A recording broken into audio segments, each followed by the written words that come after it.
한국 교회에 관심을 가지고 역사를 살펴본다고 그러면 지난 50년 동안 한국 교회의 성장은 크게 두 가지 흐름이 존재해 왔습니다. 하나는 성령 운동을 통한 한국 교회 성장이었고, 그리고 또 하나는 제자 훈련을 통한 한국 교회 성장이었습니다.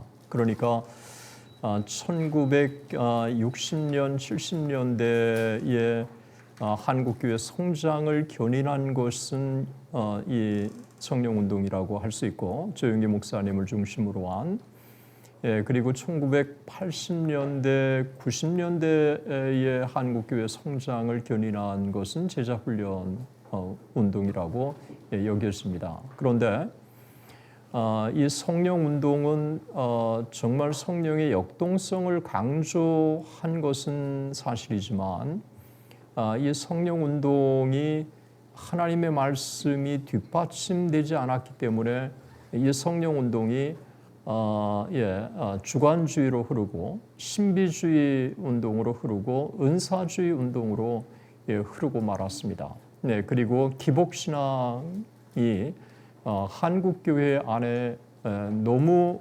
그리스도인들과 이 교회를 지배하는 현상이 나타나게 된 것입니다. 이런 안타까움은 참 이 성령 운동을 긍정적으로 바라보는 사람들조차도 깊이 참 깨닫고 반성하는 그런 현상이 나타날 정도였습니다. 이런 한계를 극복한 것이 제가 볼 때는 제자 운동입니다. 오카노 목사님이 이 하나님의 말씀을 강조하면서 등장했던 이 제자 운동이 기복신앙을 극복하게 만들고 한국 교회를 건강하게 성장시키는데 굉장히 중요한 역할을 했던 게 사실이었습니다. 그런데 이 제자 운동이 한국 교회를 건강하게 만들고 하나님의 말씀을 깊이 있게 연구할 수 있도록 해준 거는 사실이지만 이 그리스도인들이 정말 역동적인 삶 그리고 성령 충만을 통해서 죄악을 이기고 세상을 이기는 이 성령의 권능을 받은 증인의 삶으로 이어졌느냐라고 했을 때 제가 볼 때는 그렇지 않았습니다. 그러니까 성령 운동의 정말 놀라운 역사가 한국 교회의 성장을 견인하는 중요한 축이었고, 그리고 제자 운동도 한국 교회 성장을 견인하는 중요한 축이었지만 결국은 성령 운동도 한계가 있고 제자 운동도 한계가 있다고 하는 것입니다. 이것은 한국 교회를 향해서 제3의 소위 한국 교회 성장의 방향을 제시해 주는 것이기도 하고, 그리고 이 부분에 대해서 역사를 통해서 우리는 깊은 교훈을 얻어야 한다는 것입니다. 그래서 이 소위 말씀이 없는 성령 운동은 신비주의의 주관주의에 은사주의에 빠질 가능성이 굉장히 높다는 것을 보여줬고, 그리고 성령 운동이 성령의 역사가 없는 제자 훈련은 머리로만 그리스도인들을 만들어내는 이와 같은 이 한계가 있다고 하는 것을 한국 교회는 보여주고 있습니다. 참 오카노 목사님과 이 부족한 제가 참 이 깊은 교제, 좋은 교제를 나눌 수 있는 기회를 갖게 된 것은 저로서는 참 하나님께 감사하고 영광이라고 생각합니다. 어느 날 오카노 목사님이 진지하게 제게 이런 말씀을 하시는 걸 들었습니다. 사랑의 교회에서 장로님으로 피택된 분이 계신데 장로님으로 피택된 다음에는 그 다음에 내부적인 이 조사를 한다고 그럽니다.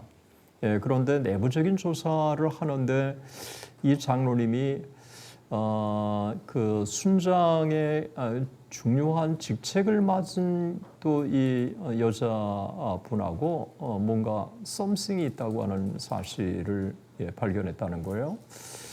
참 우리 학생들 앞에서, 참 어린 학생들 앞에서 죄송한데 이게 이 세상이 이렇다는 거를 여러분들이 아시면 좋을 것 같고, 그 다음에 또 어리니까 우리가 더 하나님의 은혜를 사모하고 우리 거룩한 삶을 살아야 하는 거 아니겠어요? 이 사실은요, 오카노 목사님에게 깊은 충격을 줬다는 겁니다. 그렇게 생명 내걸고 제자 훈련을 하고, 그리고 자기가 그렇게 훈련시킨 이 사람들이 보여준 이 모습이 너무 자기에게는 충격적이었다는 거예요. 이 제자 훈련만 가지고는 안 되는가? 그래서 이 오카노 목사님이 그렇게 성령 충만을 사모하는 사람이었고, 그렇게 기도 많이 하는 사람이었는데도 불구하고 이 본인이 깊은 한계를 느낀 거예요. 여러분, 오카노 목사님 정말 성령의 충만을 너무 많이 사모한 사람이에요. 목회자들 다 모아놨잖아요. 이 교갱협 목회자들이 다 모아놓은 자리에서 종이 한 장을 딱 주면서, 하나님이 우리에게 종이 한 장을 주면서 이 종이에 가장 자기가 바라는 소원 하나를 적으라. 그러면 응답해 주시겠다고 했을 때 여러분들은 뭐라고 적겠습니까? 그랬어요. 제가 여러분들에게는 뭐라고 적겠습니까? 잠시 침묵을 지키고 있다가 오카노 목사님이 성령 충만을 주옵소서. 성령의 충만을 주옵소서. 그랬다는 거예요. 이거 굉장한 겁니다. 오카노 목사님이 성령의 충만을 본인이 그렇게 사모했다고 하는 것을 보여주는 거죠. 이제 이름만 대면 아는 유명한 목사님이 사랑의 교회에 가서 한번 설교한 적이 있어요. 근데 설교한 적이 있는데 오카노 목사님 집무실이 있고, 그 다음에 문을 열면 아주 작은 침대가 있고요. 그리고 화장실이 있어요. 그러니까 집무실과 화장실 들어가는 그 사이에 작은 침대가 있는데, 저도 기억하죠. 그 침대의 밑에 방석이 있는데, 이분 얘기가 하시는 말씀이에요. 그 교회 설교를 다녀오고 자기가 받은 인상을 얘기하는 거예요. 사랑의 교회가 제자 훈련으로만 성장한 교회인 줄 알았는데, 나 사실 화장실 가다가 방석에 이 양쪽 움푹 이 무릎으로 기도해서 움푹 들어가 파인 거를 자기가 보고 굉장한 도전을 받았다. 이 사랑의 오카노 목사님이 제자 훈련만 아니라 정말 기도 많이 하시는 분이구나 라고 하는 거를 느꼈다는 거예요. 그런데 참 이 제자 훈련이 안타깝게도 다 그런 건 아니지만 머리로만 그리스도인을 만드는, 그래서 역동적으로 이 성령의 충만을 받아가지고 증인의 삶을 살아가고 죄악을 이기고 정말 이와 같은 모습을 보여주는 데는 실패했다는 것입니다.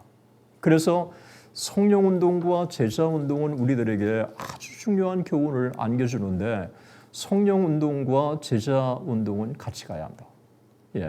성령운동과 제자운동은 같이 가야 한다. 그런데 성령과 이 말씀이 같이 가면서 역동적으로 살아있는 모습을 보여준 게 사도행전이에요.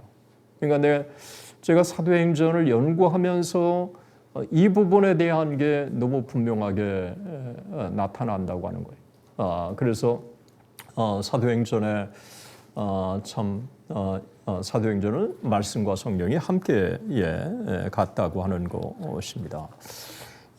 우리가 존 켈빈이 사도행전의 주석에서 참 그런 얘기를 했어요. 참 이 사도행전은 오늘날 교회에 주신 성령께서 교회에 주신 위대한 보화다.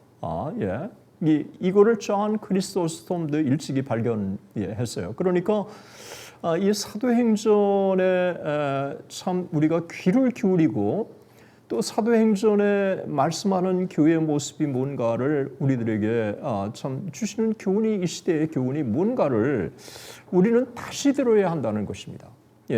그래서 저는 다시 들어야 할 사도행전.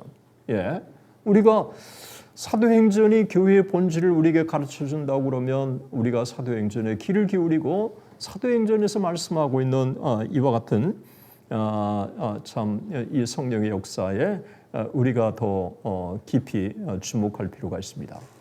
성령이 너에게 임하시면 너희가 예루살렘과 온 유대와 사마리아와 땅끝까지 이르러 내 증인이 되리라 하시니라. 그러니까 성령의 권능을 받은 사람들이 예루살렘에서 로마까지 복음의 증인의 삶을 살아가는 게 이게 사도행전이 우리에게 보여주고 있는 가르침인데, 그런데 이 사도행전에서 우리들에게 때문에 이 사도행전은 우리들에게 상당히 많은 교훈들을 안겨주고 있는데 그 중에 그리스도인이 도대체 뭐냐, 제자가 뭐냐, 그리고 교회가 뭐냐, 그리고 세상이 뭐냐, 역사가 뭐냐, 선교가 뭐냐, 전도가 뭐냐, 그리고 지리적, 민족적 특성이 뭐냐, 그리고 성령의 역사와 부흥은 어떤 현상으로 나타나고 있느냐라고 하는 것들을 우리에게 보여주고 있는 것입니다. 저는 이 시간에 이 짧은 시간이지만 이 시간에 이와 같은 것들을 염두에 두면서 우리가 사도행전 속에서 우리가 교훈을 얻기를 원하는 것입니다. 여러분, 사도행전을 그냥 쭉 읽어가면 모르겠지만 사도행전을 통시적으로 보게 되면 사도행전에요. 이 믿음의 공동체 안에서도 이 교회라고 하는 믿음의 공동체 안에서도 갈등과 번민이 존재한다고 하는 것을 보여주고 있는 거예요. 그러니까 유대 민족과 이 그리스도인들 사이에 이 갈등과 대립이 등장하는 거예요. 그리고 여러분 베드로와 바울 사이의 긴장도 존재하고 있어요. 그리고 예루살렘 교회와 안디옥 교회의 긴장도 존재하고 있어요. 그리고 바울의 1차, 2차, 3차 전도 여행을 통해서 생긴 이방인 교회와 그리고 예루살렘 교회 사이에 또 긴장이 존재하는 거예요. 그리고 선민 의식에 물든 이 유대인들의 이 사고에 깊이 물들어져 있던 이 제자들의 모습과 그리고 바울과 다른 사람들의 이 복음의 전도에 이 개방된 모습으로 그들이 갖고 있던 이 사고 사이에는 굉장한 갈등이 있어요. 이게 예루살렘에 올라가서 바울이 당했던 일련의 이 갈등의 모습을 보면 더 쉽게 우리가 알 수가 있다는 거예요. 그래서 우리가 사도행전을 우리가 이해할 때 처음부터 끝까지 가장 중요하게 다루고 있다고 한다면 그것은 역시 성령이에요. 그러니까 사도행전을 저는 성령의 복음이라고 봐야 한다고 하는 거죠. 이 성령의 복음으로 우리가 봐야 할 이유가 뭐냐고 했을 때 우리는 사도행전의 저자인 누가를 주목할 필요가 있다는 거죠. 이 누가는 의사였어요. 여러분, 그리고 이방인이었어요. 그리고 선교 사역에 동참한 사람이었어요. 그리고 바울의 옥중 사역에도 동행한 사람이에요. 초대교회 문헌에 보면 안디옥 교회 출신이라고 그렇게 보고 있습니다. 그런데 여러분, 의사이자 이방인이자 선교 사역의 담당자자 바울의 옥중 사역의 동행자였지만 이 누가가 계속해서 강조하고 있는 게 있는데 그게 성령이 아니었습니까? 그러니까 이 누가라고 하는 것은 나는 성령의 충만을 받았다라고 하는 것을 한 번도 언급한 적이 없어요. 자기가 주인공이 아니라 그리스도가 주인이기 때문에 그리스도를 드러내는 데 초점을 둬서 그렇지 나는 성령의 충만을 받았다고 한 번도 자기 자신을 언급한 적이 없어요. 그러나 이 누가복음과 사도행전을 보면 성령의 역사를 그렇게 민감하게, 그렇게 디테일하게, 그러면서도 그렇게 통시적으로 기술한 사람이라고 한다면 의심할 바 없이 이 누가는 성령의 충만을 받은 사람이라고 보아져요. 저는 제가 누가복음을 성령이라고 하는 관점을 가지고 누가복음을 쭉 보다가 아주 굉장히 놀라운 사실을 하나 발견했어요. 그러니까 마태복음과 이 마가복음에 언급하지 않는 게 누가복음에 등장하는데 그것은 예수님의 세례를 받으시고 나서 성령이 비둘기같이 임했다고 그렇게 증언하고 있는데 누가복음에만 유일하게 기록한 게 있어요. 세례를 받으시고 기도하실 때 성령이 임하셨다는 거예요. 기도와 성령과의 이 관계를 아주 명쾌하게 제시한 게 누가복음이에요. 그런데 누가복음 11장 13절에도 악할지라도 자식에게 좋은 것을 줄 알거든 하물며 너희 천부께서 구하는 자에게 성령을 주시지 않겠느냐. 마태복음은 좋은 것을 주시지 않겠느냐 했는데 그 좋은 것이 무엇인가를 이 누가는 아예 구체적으로 성령이라고 밝혀주고 있는 거예요. 여러분, 이 세상에 가장 좋은 게 뭘까요? 이 세상에 가장 좋은 것은 성령이에요. 이 성령 하나님이 우리 가운데 임재하시고 우리와 함께 하시고 우리를 인도하시고 그리고 우리로 하여금 하나님 나라를 위해서 살게 하시는 것처럼 최고의 선물이 없는 거죠. 그래서 성령의 충만을 받은 사람들은 은과 금에 관심이 없는 거예요. 그리고 하나님 나라에 관심이 있을 수밖에 없고요. 그리고 성령의 충만을 받은 사람은 늘 기쁨과 감격 가운데 이 증인의 삶을 살아가는 것입니다. 그래서 사도행전에 보면 성령의 아주 초점을 많이 맞춰서 그 기술을 하고 있는데 여러분 제자들이 정말 이 선교 사역을 감당할 수 있도록 동기부여를 해준 거가 뭘까 하면 그건 예수님의 약속이에요. 예루살렘을 떠나지 말고 아버지 내게 들은 바 아버지 약속하신 성령을 기다리라 라고 하지 않았습니까? 그래서 이 아버지의 약속과 예수님의 약속은 정말 이 제자들이 주의 사역을 감당하도록 만든 동기. 그러나 이 제자들이 주의 사역을 감당할 수 있는 힘의 원동력은 어디에서 나왔느냐? 그건 성령이 하시는 거예요. 그래서 예수님의 약속과 이 성령이라고 하는 게 떨어질 수 없는 불가분리의 관계가 있다는 거예요. 오늘날도 하나님의 말씀과 이 성령의 역사는 떨어질 수 없는 불가분리의 관계가 있는 거예요. 이 종교개혁의 원리 중에 하나가 성령은 독자적으로 역사하지 않고 말씀을 통해 말씀과 더불어 역사하신다는 거예요. 그래서 여러분 하나님의 말씀을 깊이 연구하고 하나님의 말씀을 놓고 정말 기도하고 그러는 이 사경의 동안에 놀라운 부흥이 일어나는 것입니다.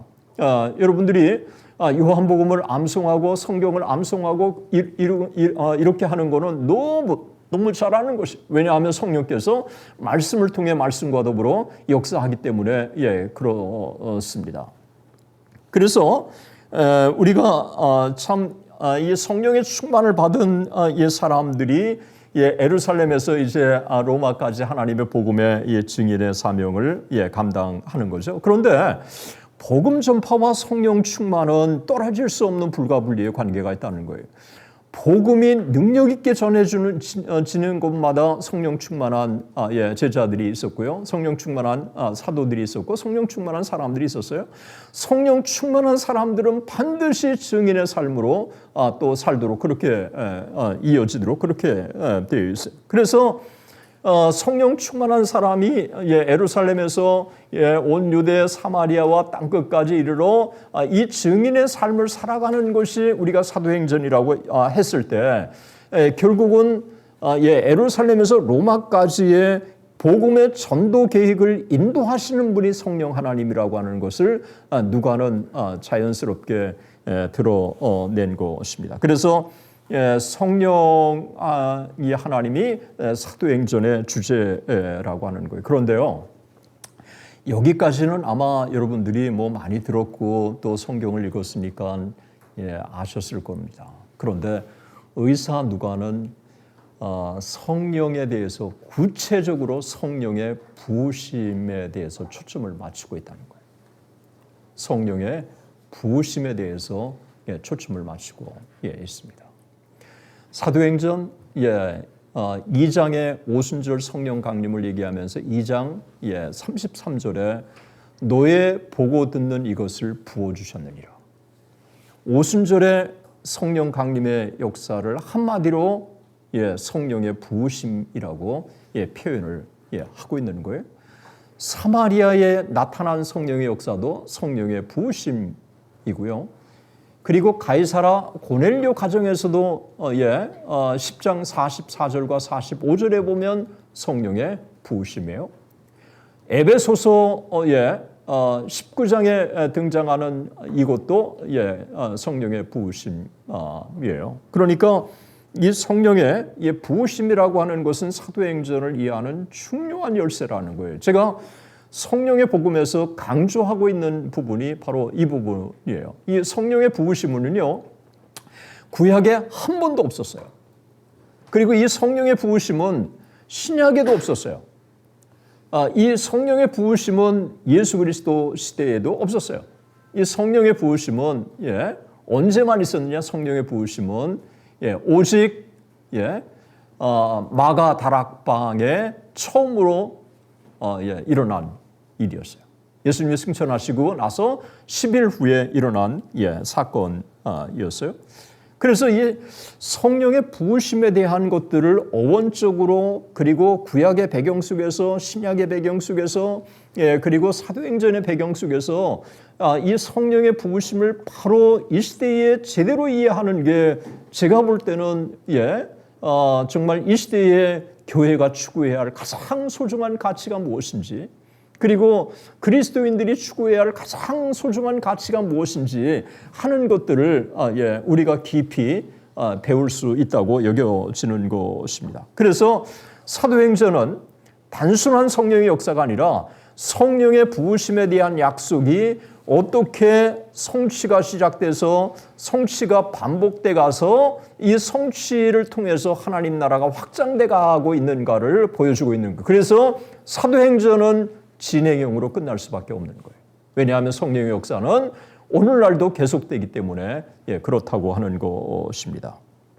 그래서 제자들에 대해서 예수님이 너희는 가서 모든 족속으로 제자를 삼아 아버지와 아들과 성령의 이름으로 세례를 주고 내가 너희에게 분부한 모든 것을 가르쳐 지키게 하라라고 하지 않았습니까? 어떻게 제자를 삼고 복음을 전하고 그리고 세례를 주고 가르쳐 지키게 할 수 있을까요? 그것은 성령의 부으심을 통해서 가능하기 때문에 1장 8절에 이 말씀을 한 거고, 그리고 사도행전의 이 사실을 구체적인 사례를 들으면서 역사를 기술해 간 겁니다. 여러분, 유대인이라고 한다면 이거는 한계가 있을 수밖에 없어요. 왜냐하면 유대인들에게만 구원이 임해야 되는데 이방인들이 주님께로 돌아오는 것을 예수 믿는 제자들도 유대인들 제자들은 싫어했어요. 그러니까 이런 시각을 가지고 하나님이 역사하신 걸 본다면 유대인들에게만 역사한 것에 초점을 맞춰가지고 봐라, 유대인들을 통해서 구원의 역사가 나타났다라고 기술을 했을 거예요. 그런데 누가는 이방인이었어요. 그러니까 이방이니까 성령의 역사를 객관적으로 볼 수 있었던 거예요. 여러분, 중요한 게 참 이 역사라고 하는 것들은 주관주의에 흘러서는 안 되는 거 아닙니까?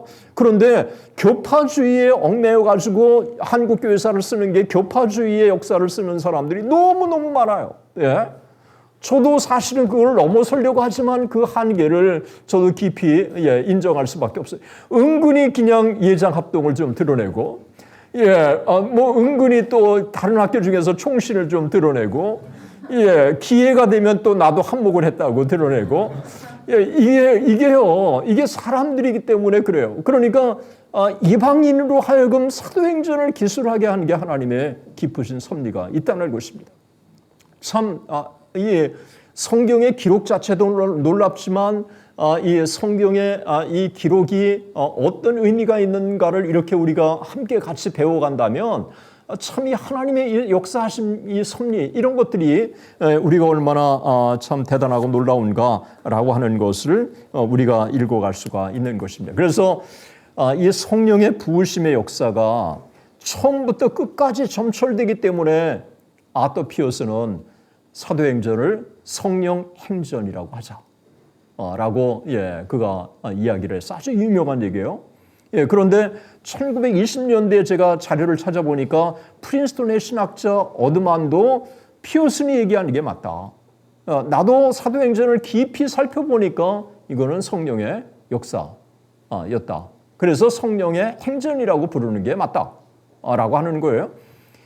F.F. 브루스 아주 유명한 사람 아닙니까? F.F. 브루스는 사도행전이 좋아서 6살 때 사도행전을 다 암송을 부모님이 시켰는데 이 사도행전을 어릴 때 암송하다가 보니까 너무너무 좋아가지고 사도행전 최고의 세계적인 전문가가 된 거예요.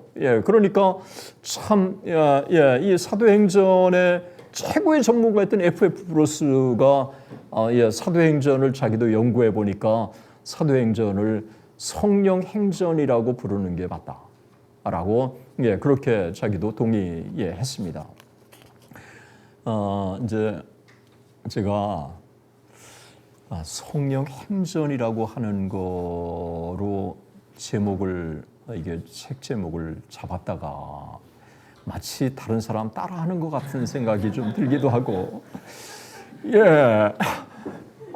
그래서 좀 더 주석을 종교개혁 이후에 이 주석을 한 200권을 참 요즘은 참 좋은 시대예요. 이게 PDF 파일로 나와 있어요. 200개 이 권을 가지고 하나하나 쭉 읽어가다가 보니까 하우슨이라고 하는 사람이 뭐라고 얘기했냐면 사도행전은 성령의 복음이라고 하는 게 맞다.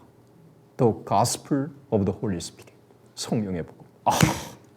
내가 그렇게 생각했는데 이게 더 성령 행전이라고 하는 것보다 성령의 복음이라고 하는 게 맞다.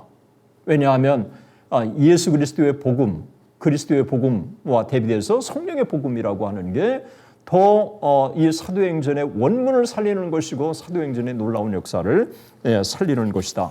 라고 하는 이와 같은 생각이 들었던 것입니다. 그래서 성령의 복음이라고 하는 거를 가지고 사도행전을 보면 더 정말 명쾌하게 볼 수 있는 게 여러분 성령의 복음이라고 하는 게 사복음서와 서신서를 연결해 주는 거 아닙니까? 그리고 그리스도의 구속 사역이 성령을 통해서 실현되는 과정들을 잘 그려주고 있는 거 아니겠어요? 그리고 사도행전에 제가 성령이라고 하는 단어를 찾아보니까 54번이나 등장해요. 여기에 예수의 영 그다음에 뿐만 아니라 또 주의 영 이것까지 합친다고 그러면 더 많이 등장하는 거죠. 그러니까 사복음서에 등장하는 것보다 사도행전에 이 성령의 이 용어가 훨씬 더 많이 등장한다는 것을 보여주고 있는 그런 면에서 성령의 복음이라고 그렇게 보는 것은 초대교회 존 크리소스톤 그리고 존 켈빈 그리고 램지 그리고 아터 피어슨, 어드만, F.F. 브루스 이런 사람들의 지지를 받는다. 그러니까 제 얘기는 박용규의 자의적인 그런 이름이 아니라 이거는 학적으로도 뒷받침되는 정말 적합한 이름이고 그리고 이거는 고전적인 이름이고 그리고 이거는 성령의 복음이라고 해야 이 사도행전이 훨씬 더 분명하게 드러날 수 있다라고 하는 것입니다. 그런데 우리가 한 가지요. 이 사도행전이 성령의 복음이지만 동시에 그리스도의 복음이라고 하는 것을 우리가 기억해야 합니다. 이거요.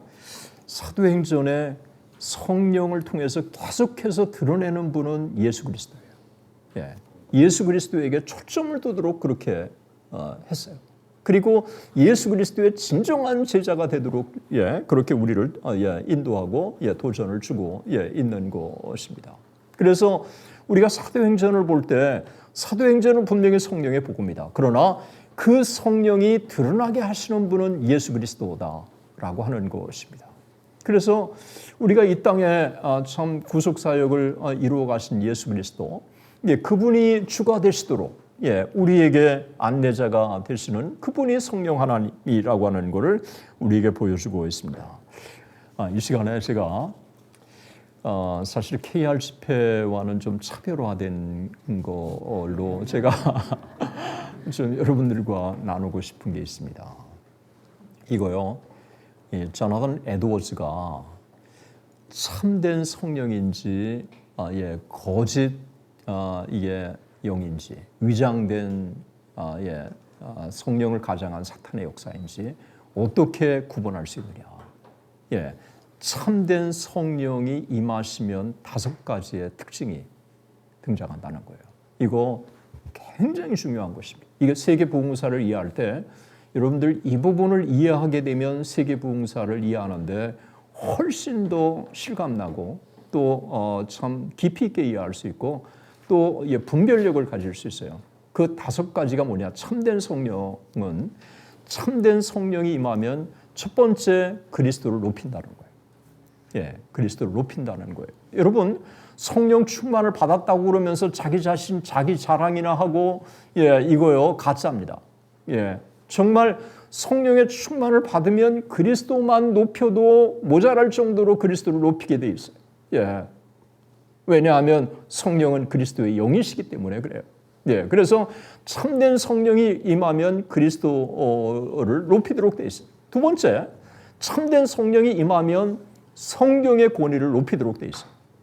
이건 하나님의 참 이 성령은요 말씀을 통해 말씀과 더불어 역사하신다고 그러는데 성경의 권위를 인정하고 성경이 정확무한 하나님의 말씀이라고 믿는 그 공동체 가운데 성령의 역사가 나타나는 건 당연한 거예요.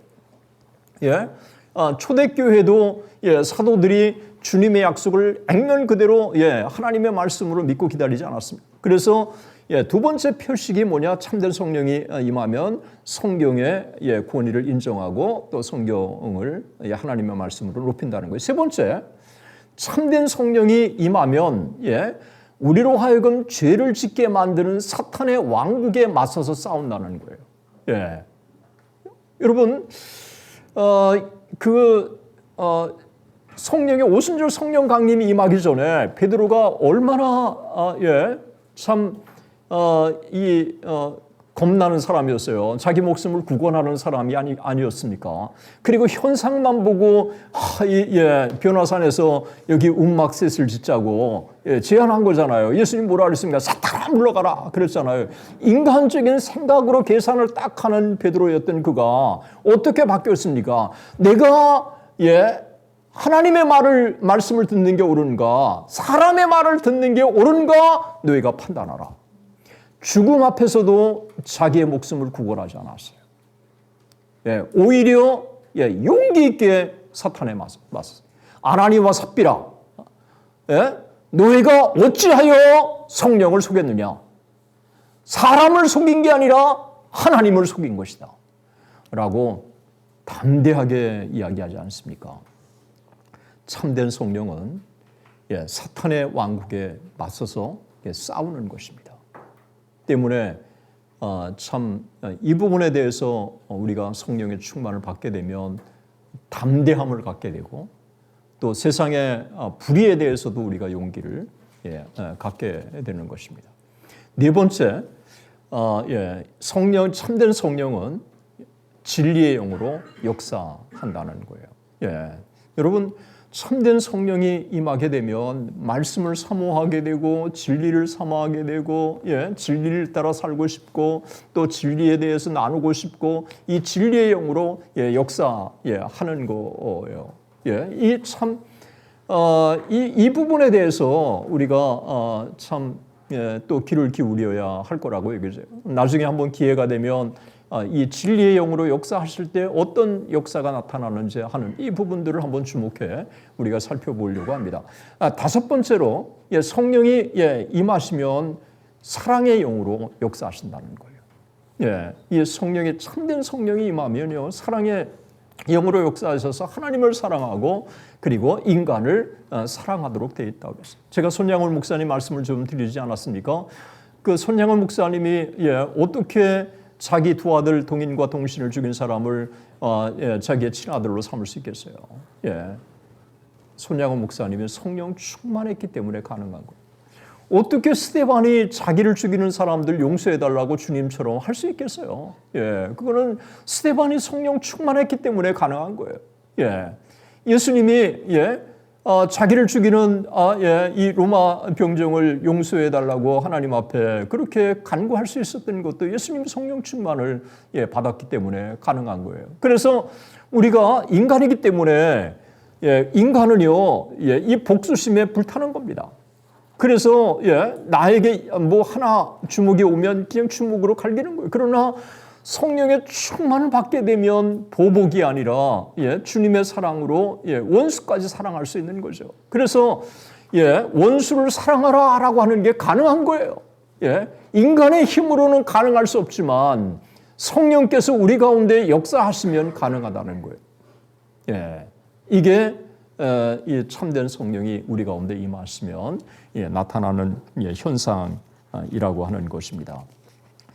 이와 같은 참된 성령의 5가지의 표식이 사도행전에 아주 여러분 나타나고 있다고 하는 것을 여러분이 보신다고 한다면 또 사도행전을 흥미롭게 볼 수가 있는 것입니다. 사도행전에 보면 성령을 예수의 영 16장 여러분 5절부터 7절에 보면 예수 성령을 예수의 영이라고 표현하지 않습니까? 누가가. 그러니까 성령께서 예수 그리스도를 높이고 드러내는 이 부분이 사도행전에 아주 중요하게 다루었다고 하는 것을 여러분 보시면 좋을 것 같아요. 그리고 또 하나 뭐 KR 집회에서 하지 않는 또 하나를 여러분들에게 중요한 사실 KR 집회 안 하려고 그런 게 아니라 시간도 없고 또 생각나지도 않았고 그런 거예요. 근데 오늘 아침에 일어나면서 여러분 아나니와 삽비라 사건 있죠. 아나니와 삽비라 사건을 보면 성령을 속였다고 하는데 이거는 사람을 속인 게 아니라 하나님을 속였다고 말씀하고 있어요. 이 성령이 하나님이라고 구체적으로 호칭하고 있어요. 그러니까 성령을 하나님이라고 호칭한 이 성경은 사도행전밖에 없어요. 왜 그랬을까요? 그거는 계시의 점진성에 의해서 그렇습니다. 이 성령께서 오순절에 정말 이 부으심의 역사가 있은 다음에 구속의 사역이 성령을 통해서 이루어 가실 것을 보여주시지 않았습니까? 그런 면에서 이 참 성령이 얼마나 구속 사역에서 위대한 역할을 하고 있는가, 그리고 이 성령이 삼위일체 하나님이라는 것을 사도행전이 잘 드러내주고 있다는 것입니다. 그런데 사도행전을 통해서 우리에게 받을 수 있는 중요한 교훈 중에 세상을 살아가는 우리들이 얻어야 할 중요한 교훈이 있는데 그거는 성령의 충만한 교회, 성령이 충만한 그리스도인이라고 할지라도 이 세상에 참 이 고난이 없을 수가 없다고 하는 것입니다. 이 세상에 존재하는 믿음의 사람들은 고난을 받을 수밖에 없는 것입니다. 그래서 이 고난을 받을 수밖에 없다고 하는 것을 사도행전이 우리에게 보여주고 있는데, 사도행전은 예수 그리스도, 성령, 또 하나의 이 영적인 존재를 말하고 있는데 그게 사탄이에요. 사탄. 그리고 놀랍게도 성령의 역사가 강한 곳에 사탄의 역사가 동시에 또 강한 거예요. 여러분, 아나니아와 삽비라가 누굽니까? 예루살렘의 공동체의 일원이라고 하는 것을 여러분 기억하셔야 합니다.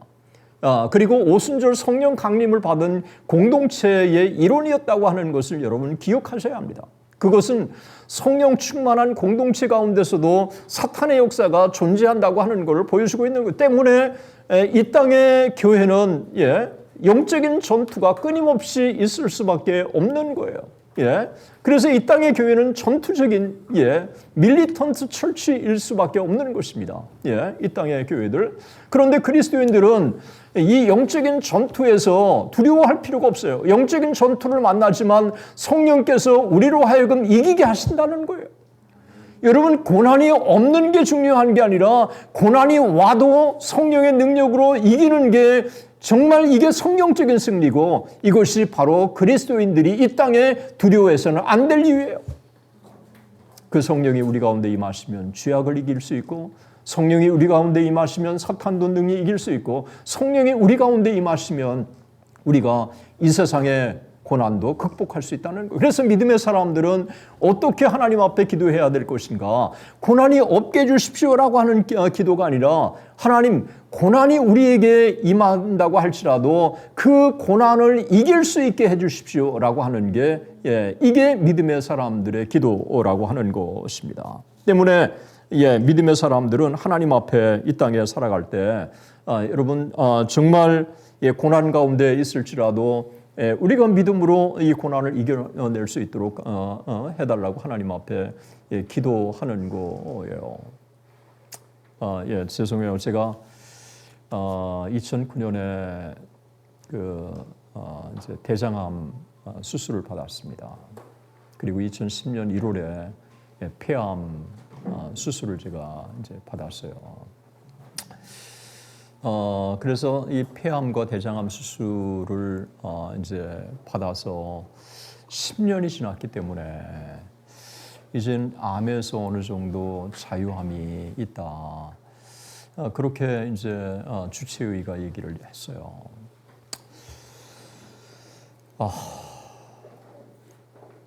그런데 2월에 좀 퇴임을 제가 하면서 피검사를 좀 받아보고 싶더라고요. 피검사를 받으니까 PSA 수치가 높다는 거예요.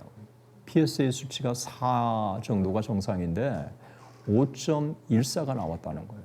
이건 높다는 거예요. 그래서 비뇨기과 가서 검사를 해봐라. 조언을 해서 비뇨기과 가서 다시 피검사를 했더니 PSA가 5.74가 나온 거예요. 그 사이에 2주 사이에 0.6이 뛴 거예요.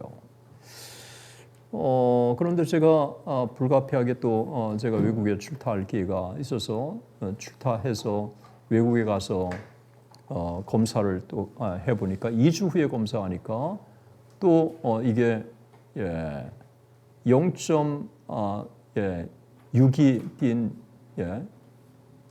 6.34가 된 거예요.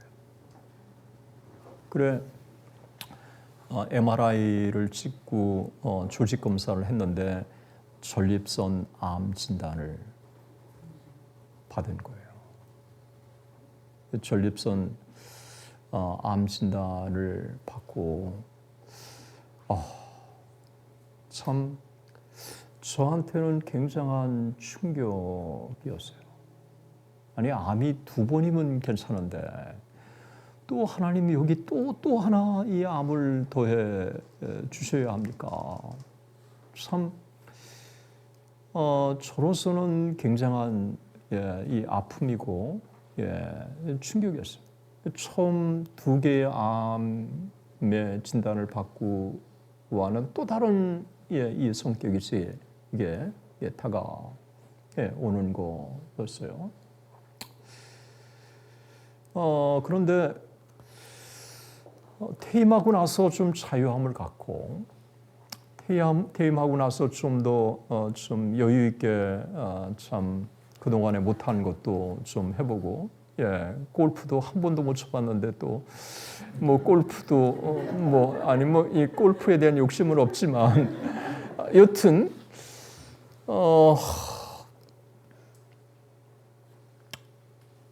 그런데요.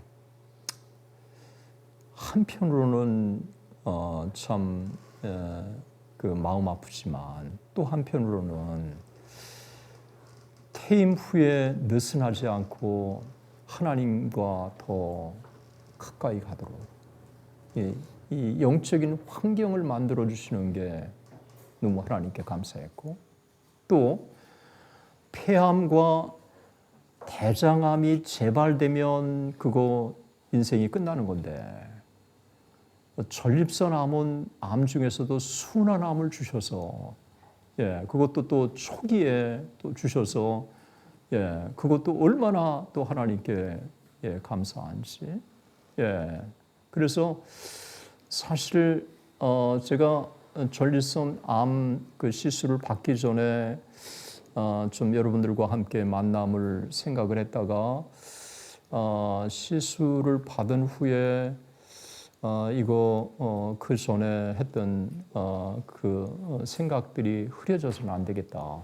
그래서 연락을 드리고 함께 같이 이 만남을 갖게 된 거예요. 그런데 제게는 퇴임을 하면서보다도 이 전립선의 암 진단을 받고 시술을 받으면서 제 안에 더 강렬하게 이 병에 얽매이는 게 아니라 병까지 이거 하나님께 맡기고 제게 주어진 소명에 더 충실하도록 굉장한 도전을 줘서, 그래서 뭐 시술 후에도 뭐 그냥 거의 한 3-4시간밖에 안 자고 그냥 계속 연구하고 또 이렇게 함께 또 강의도 준비하고 또 제가 할 주님의 일에 벅차게 제가 참 제 안에 이 가슴 벅차게 더 강렬하게 이 주님이 제게 이 강렬한 소명을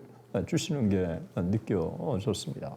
제가 하고 싶은 얘기는 목사도 그렇고 신학교 교수도 그렇고 그리고 이 땅에 그리스도인들은 고난을 만날 수밖에 없다는 것입니다. 그러나 고난을 만난다고 할지라도 우리 그리스도인들은 이 고난에 참 무릎을 꿇거나 이 고난 때문에 우리가 좌절하거나 그럴 필요가 없다는 거예요. 왜냐하면 고난 넘어 역사하시는 하나님의 인도하심이 있기 때문에 그렇습니다. 그리고 우리 하나님은 늘 피할 길을 주십니다. 제가 그래서 이번에 하나님 앞에 기도하면서 나중에 더 자세한 말씀을 좀 간증을 좀 하겠습니다만, 하나님 피할 길을 주세요. 피할 길을 주세요. 하나님 앞에 그렇게 기도를 했던 것입니다. 사탄의 역사가 이 땅에 정말 강렬하지만 우는 사자와 같이 삼킬 자를 두루 찾으려고 하지만, 그리고 믿음의 사람들이 믿음의 사역을 감당하지 못하도록 그렇게 끊임없이 유혹하고 그렇게 그런 환경을 만들어가지만, 성령 하나님은 사탄의 실체를 적나라하게 드러내 주시는 거예요. 아나니와 삽비라의 그 사건을 보세요. 어떻게 베드로가 그 사실을 알았겠어요? 성령 하나님께서 베드로에게 아나니와 삽비라의 중심을 볼 수 있도록 인도해 주신 거예요. 그들의 죄악을 볼 수 있도록 인도해 주신 거예요.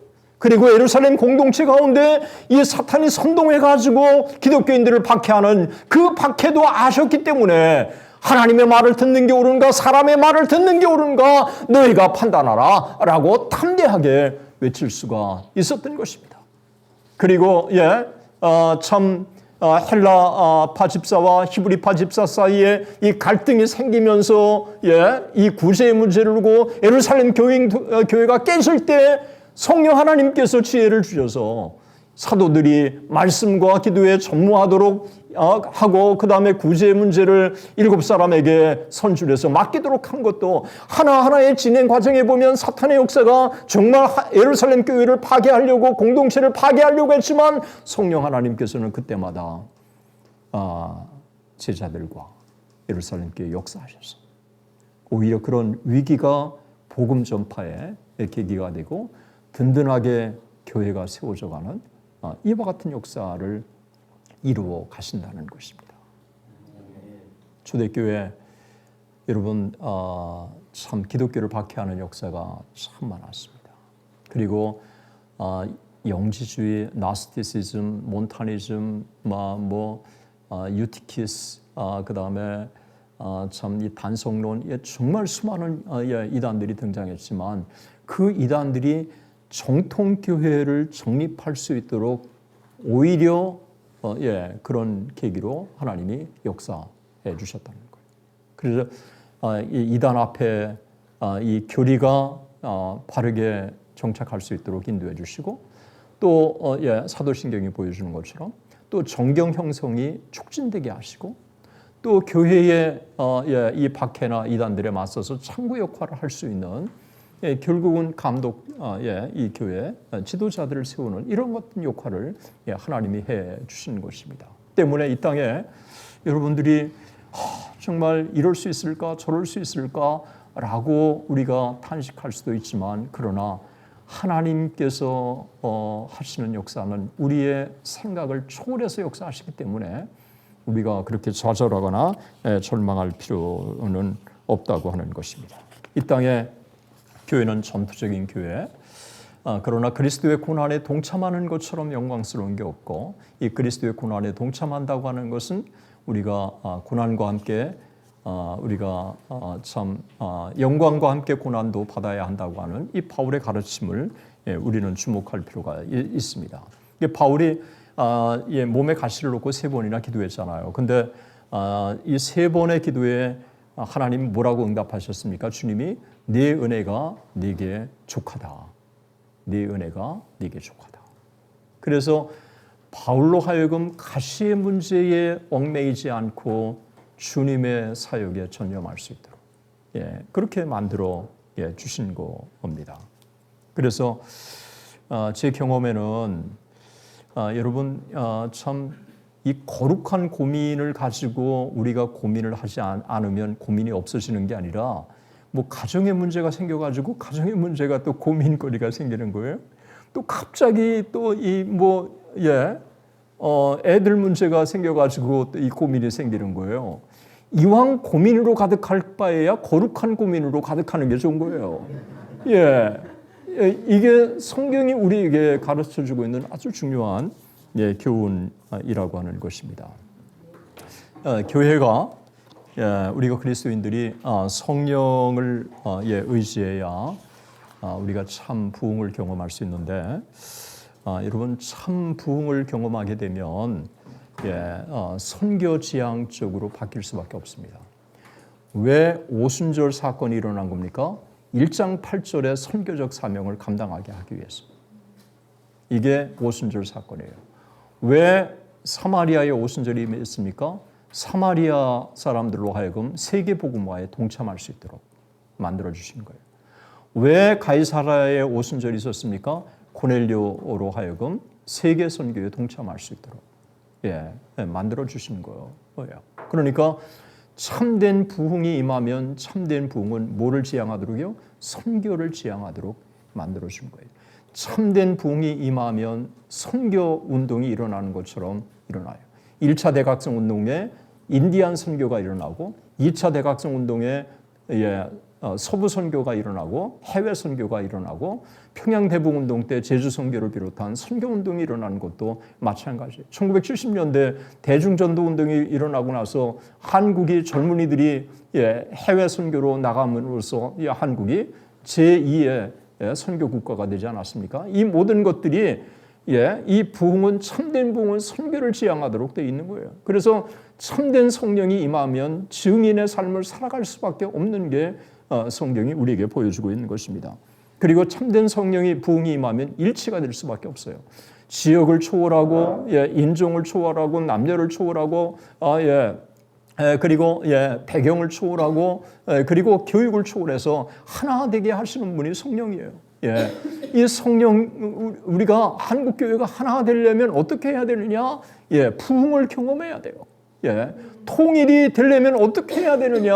부흥을 경험해야 돼요.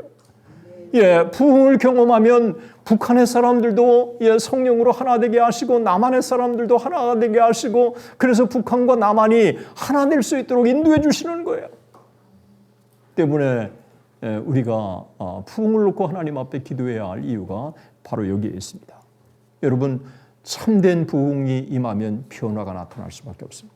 개인이 은혜를 받으면 사회가 각성할 수밖에 없는 거예요. 그래서 퍼스널 어웨이크닝은 소셜 어웨이크닝으로 이어질 수밖에 없는 거예요. 이게 사도행전이 보여주는 거고 평양대복 운동이 보여주고 1차 대각성, 2차 대각성 운동이 보여주는 거예요. 예. 그래서 디모 스미스라고 하는 사람은 부흥 운동과 사회개혁, 리바이벌리즘 앤 소셜 리폼이라고 하는 이 유명한 책을 쓴 거예요. 이건 평양대복 운동도 마찬가지예요. 부흥이 임하니까 이 기생의 도시 소돔과 고모라의 도시가 뭘로 바뀌었습니까? 동방의 예루살렘으로 바뀐 거예요.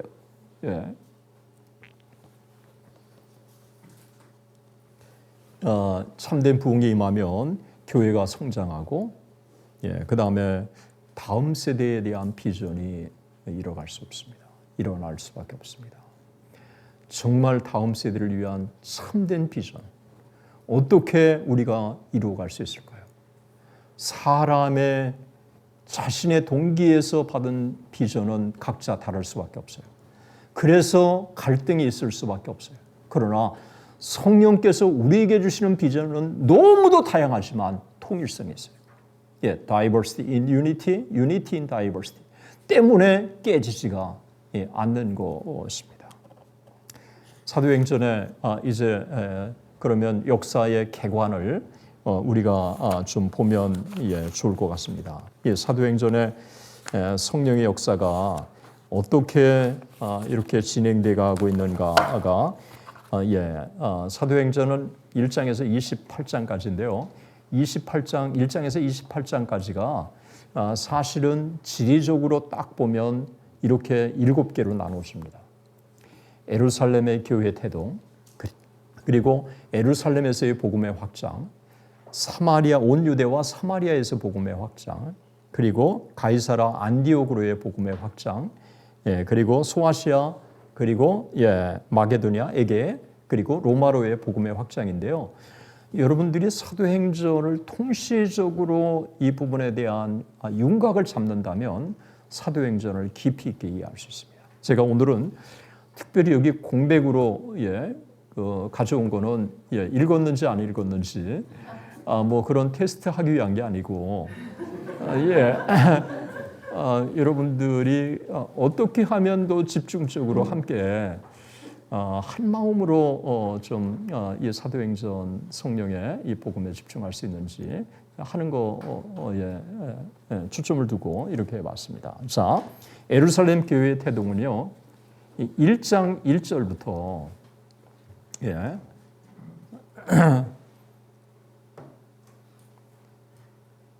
2장 47절까지. 여기가 이게 예루살렘 교회가 어떻게 태동됐냐? 예루살렘 교회가 어떻게 태동된 거예요? 오순절 성령 강림이 임함으로 태동된 거예요. 그리고 예루살렘에서 이 복음이 예루살렘 전역으로 확산돼 가는 거예요. 이게 어디 기록해 있냐? 3장 1절부터 6장 7절까지가 여기 기록되어 있는 거예요. 그래서 수다한 제사장의 무리도 주님께로 돌아온 거예요. 여러분, 제사장이라고 하는 거 얼마나 유대인 중에 유대인입니까? 정말 그런 사람들도 수다한 사람들이 주님께로 돌아오는 거예요. 그러니까 완벽하게 예루살렘의 복음의 확장이 있었다고 하는 거예요. 그 다음에 온 유대와 사마리아의 복음의 확장은 6장 8절부터 9장 1절까지로 우리가 볼 수가 있습니다. 이 동안에 그 참 예루살렘의 그 복음의 확장이 이제 온 유대와 그리고 사마리아로 이제 확장돼 가는 거죠. 그리고 가이사라와 안디옥에서의 복음의 확장은 9장 32절부터 12장 25절까지가 가이사라와 안디옥에서의 복음의 확장이에요. 그러니까 여러분 사도행전 1장 8절에 보면 이렇게 나오죠. 예루살렘과 온 유대와 사마리아까지만 딱 나오고 그 다음에 땅 끝이에요. 그러니까 왜 이렇게 구분됐는지 아세요? 온 유대, 예루살렘, 온 유대, 사마리아까지가 팔레스타인이에요. 팔레스타인. 이 팔레스타인이라고 하는 이 지리적인 것들을 딱 묶은 거예요. 그 다음에 팔레스타인이 딱 넘어서면서 땅 끝이에요. 그 땅 끝의 개념의 출발이 어디냐? 가이사랴. 예, 그래서 이 가이사랴에서 안디옥까지의 복음의 확장은 이제 땅끝 복음의 출발이라고 보면 좋을 것 같고요. 안디옥 교회를 세우심으로 말미암아 자연스럽게 안디옥 교회를 통해서 1차, 2차, 3차 해외 선교가 진행될 수밖에 없는 것입니다. 그리고 이제 소아시아의 복음의 확장은 13장 1절부터 16장 5절까지 그 16장 5절까지가 예수의 영이 더 이상 그 아시아에서 복음을 전하지 못하게 딱 막으시지 않습니까? 그리고 나서 방향을 뭘로 뜹니까? 유럽, 마게도니아로 탁 뜬 거예요. 그래서 빌립보 지방에 하나님의 복음을 전하는 거죠. 그래서 마게도니아와 에게의 복음의 확장이 어떻게 진행되는 겁니까? 16장 6절부터 19장 20절까지가 이게 마게도니아와 에게에서의 복음의 확장이에요. 그리고 19장 21절부터 사도행전 28장 31절까지가 로마로의 복음의 확장의 과정을 기술하고 있습니다. 다 1장 8절에 이 성령의 약속이 로마까지 진행하는 과정에 선교를 주도하시는 분이 누구냐? 성령이에요.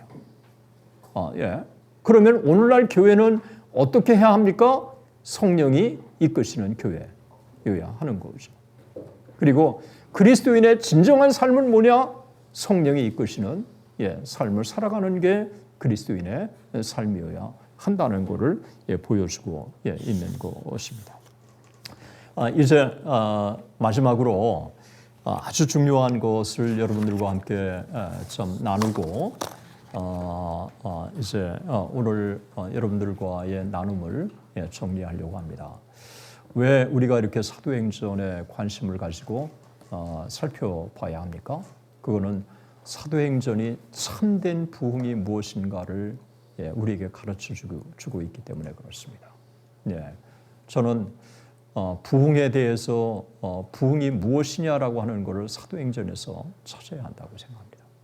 그래서 부흥이 무엇이냐라고 하는 것을 한마디로 이야기한다는 건 위험할 수 있습니다. 그러나 참된 부흥이 임할 때마다 나타나는 네 가지 특징이 있어요. 참된 부흥이 임할 때마다 나타나는 네 가지 특징, 그리고 세 가지 결과는 어떤 부흥이든지 어느 곳이든지 공통적으로 찾을 수 있다는 것을 제가 찾아냈어요. 그 네 가지 특징이 뭐냐? 첫 번째, 성령의 부으심, 부흥에 대한 간절한 사모함이 있는 거예요. 부흥에 대한 간절한 사모함이 없는 부흥은 존재하지 않았어요. 이 부흥이 일어나는 곳마다 부흥에 대한 사모함이 있었어요. 여러분, 오순절 마가의 다락방에 성령이 임하기 전에 열흘 동안에 마가의 다락방에 간절한 기도가 있었기 때문에 오순절 성령 강림의 역사가 있었던 거예요. 그리고 미국의 부흥운동도 1857년에 정오 기도회도 기도의 부흥 아니었습니까? 기도 가운데 성령께서 역사하시는 거예요. 1859년에 웨일즈와 그리고 아일랜드와 스코틀랜드에 일어난 부흥도 그 부흥이 있기 전에 부흥을 사모하는 사람, 부흥을 달라고 하는 기도가 있었어요. 1903년에 원산 부흥운동도 지난번에 살펴본 것처럼 여러분 화이트와 맥컬리라고 하는 사람의 이 기도, 우리 가운데 선교사들 가운데 부흥이 있게 해달라고 하는 간절한 기도가 있지 않았습니까? 그리고 평양 대복운동도 마찬가지예요. 부흥에 대한 간절한 사모함의 기도가 있었던 거예요. 2005년 카이스트의 놀라운 성령의 역사가 임했을 때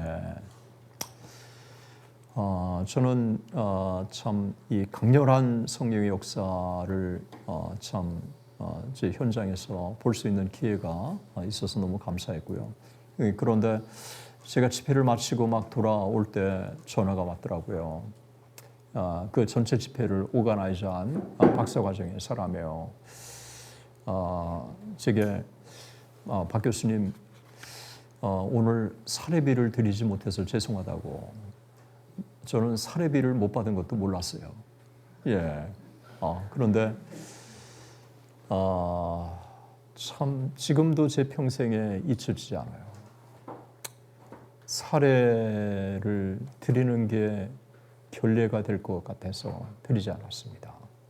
오늘 집회가 박 교수님에게는 선물이었으면 좋겠습니다. 오늘 집회가 박 교수님에게는 선물이었으면 좋겠습니다. 내 평생에 가장 멋진 사례, 가장 받고 싶은 사례, 늘 받았으면 좋을 사례. 오늘 집회가 박 교수님에게 선물이었으면 좋겠습니다. 저는 오늘 모임이 그런 모임이 되었으면 좋겠습니다. 그런데 제가 그랬어요. 나 오늘 특별히 그 집회를 위해서 기도 더 많이 하고 가지 않았다. 누군가가 그 집회를 위해서 정말 간절히 기도한 사람이 있을 거다. 좀 찾아봐라. 그랬더니 사실은 저를 비롯해서 몇몇 사람이 지난 6개월 동안 매일 새벽 한 번도 빠지지 않고 이 집회를 위해서 기도했다. 제가요. 그렇구나. 참 제가 성령의 강력한 역사가 있을 때마다 정말 기도가 밑거름이 됐던 것들을 제가 확인할 수 있었고요. 그리고 평양대북운동 1907년 1월 2일과 1월 15일 동안 일어나기 전에 어떤 일이 있었습니까?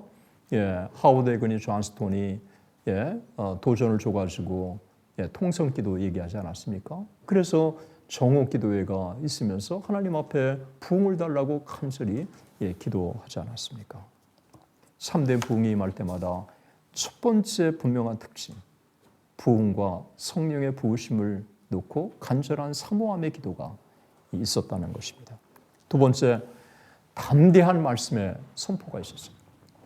여러분, 많은 사람들이 사도행전 2장의 베드로의 설교, 술 취한 게 아니라 이러면서 요엘 선지자의 이야기를 들어서 이거요. 이것만 주목하는데 이미 사도행전 1장의 마가의 다락방의 베드로의 설교를 주목해야 합니다. 베드로가 시편과 구약을 딱 들으면서 가룟 유다가 배반하고 죽을 수밖에 없다는 사실, 그리고 가룟 유다 대신 한 사람을 제비로 뽑을 거라고 하는 것을 아주 설득력 있게 제시를 딱 한 거예요. 이거요. 이미 마가의 다락방에 기도만 있었다는 게 아니라 말씀의 선포가 있었다는 거예요. 진정한 말씀의 선포, 하나님의 말씀에 대한 깊이 있는 연구, 그리고 하나님의 말씀에 대한 이 강렬한 선포, 이게요 참된 부흥의 두 번째 특징이에요. 성령은 말씀을 통해 말씀과 더불어 역사한다고 하는 것들을 성경이 우리에게 증언해 주고 있는 것입니다. 왜 경건주의 운동 가운데 성령의 역사가 강하게 일어났습니까? 소그룹 가운데 하나님의 말씀을 깊이 연구하는 거죠. 왜 사경회 가운데 놀라운 역사가 일어났습니까? 나이아가라 컨퍼런스를 비롯한 미국의 사경회 동안에 강력한 성령의 역사가 일어나고, 원산부 운동도 그렇고 평양대북 운동도 그렇고 사경회 동안에 일어나지 않았습니까? 성령의 역사는 말씀을 통해 말씀과 더불어 역사하신다는 거죠. 저를 따라서 하시죠. 성령은 말씀을 통해 말씀과 더불어 역사하신다. 세 번째가요, 철저한 회개입니다. 말씀과 부딪혔을 때 나타나는 첫 번째 특징이 뭐냐? 회개입니다. 왜냐하면 자기 자신을 말씀에 비추어 돌아보게 만들기 때문에 그렇습니다. 예수님의 첫 번째 외친 것도 회개하라, 천국이 가까웠느니라. 세례 요한도 회개를 얘기했어요. 평양대북 운동도 회개하라 라고 했어요. 엄청난 회개 운동이 일어나는 거예요. 여러분, 참된 부흥 운동이 일어나는 곳마다 분명한 특징은 회개 운동이 일어난 거예요. 하디가 회개하고, 그리고 정말 이기람이 회개하고, 수많은 길선주가 회개하고, 얼마나 수많은 사람들이 회개하는 역사가 일어났습니까? 다시 한국교회에 회개운동이 있어야 될 줄로 믿습니다. 오늘날 회개를 외치지만 자기를 제외한 회개의 촉구가 있기 때문에 여러분 정말 이게 힘이 없는 거예요. 정작 내가 먼저 회개해야 할 대상이라고 하는 사실을 깊이 이해할 때 그 가운데 참된 부흥이 임하고 성령이 우리 가운데 임하는 것입니다. 철저한 회개가 있으면 우리 하나님께서 자연스럽게 동시에 성령의 충만을 주시는 것입니다. 사도행전 2장 4절에 보면 저희가 다 성령의 충만을 받고 한 사람도 예외 없이 다 성령의 충만을 받은 것입니다.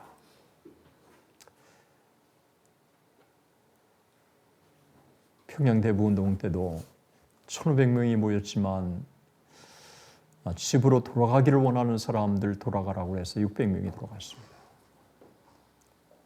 900명이 돌아갔고 나머지 600명이 남아서 새벽 4시가 되도록 기도할 때 평양의 오순절에 사건이 임하게 되었습니다. 한 사람도 예외 없이 그 600명은 성령의 놀라운 은혜를 경험한 것입니다. 부흥이 임할 때마다 4가지 특징이 있습니다. 우리 한번 정리해 보겠습니다. 성령의 부으심, 참된 부흥에 대한 간절한 사모함의 기도가 있었다는 것이죠. 두 번째로 담대한 말씀의 선포가 있었다는 것이죠. 세 번째, 철저한 회개가 있었다는 것이죠. 네 번째, 성령의 충만이 있었다는 것이죠. 세 가지 또 결과가 있습니다. 부흥이 가져다주는 결과, 먼저 증인의 삶을 살게 합니다. 성령의 충만을 받게 되면 이 복음을 증거하지 않고는 견딜 수가 없는 거예요. 왜냐하면 내가 만난 그 예수 그리스도를 다른 사람에게 증거하고 싶기 때문에 그래요. 그래서 이 복음 전도와 선교가 자연스럽게 일어날 수밖에 없는 거예요. 그리고 개인의 각성이 사회 각성으로 이어지는 것입니다. 자기만 알던 사람들이 은혜를 받고 나니까 다른 사람을 돌아보게 되고 하나님을 사랑하고 이웃을 사랑하게 되는 거예요. 하나님의 사랑과 이웃 사랑의 구현은 여러분 성령을 통해서만 가능한 것입니다. 성령이 충만할 때 하나님을 사랑하고 이웃을 사랑하게 되고 또 나눔을 실천하게 되는 거죠. 어떻게 내 것을 다른 사람들의 니드에 따라서 줄 수 있습니까? 성령께서 우리로 하여금 강권하시니까 그렇게 자원하는 마음으로 주는 것입니다. 자연스럽게 교회가 성장할 수밖에 없습니다. 오순절 성령 강림이 임하는 날 3,000명이 주님께로 돌아온 거예요. 마가의 다락방에 120명이 3,120명이 된 것입니다. 바로 그날. 그래서 성령이 임하시면 3년, 4년 동안에 선교사들이 하지 못한 것을 반나절에 하시고 그리고 10년이 넘게 하신 일을 성령께서 하루 만에 하시는 역사. 그래서 우리가 진정한 부흥, 참된 부흥, 성령의 역사를 우리가 사모해야 할 이유가 여기에 있습니다.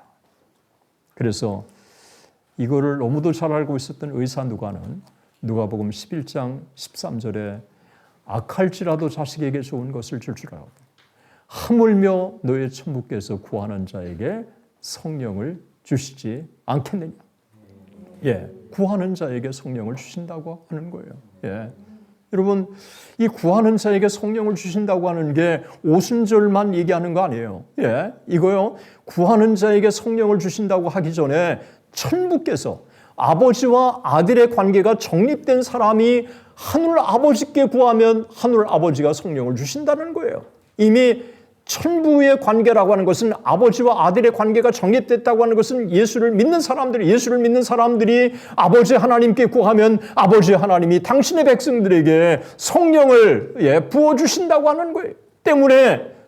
때문에 우리가 이 땅에 하나님 앞에 간구할 때 정말 성령을 놓고 간구하는 것처럼 가장 가치 있는 게 없다고 하는 것입니다. 부흥은 사모하는 자에게 주시는 것입니다. 그렇지 않아도 에드워즈는 부흥은 하나님의 주권적인 선물이다. 그러나 아무 곳에나 임하는 것이 아니라 사모하는 곳에 임한다라고 그렇게 했습니다.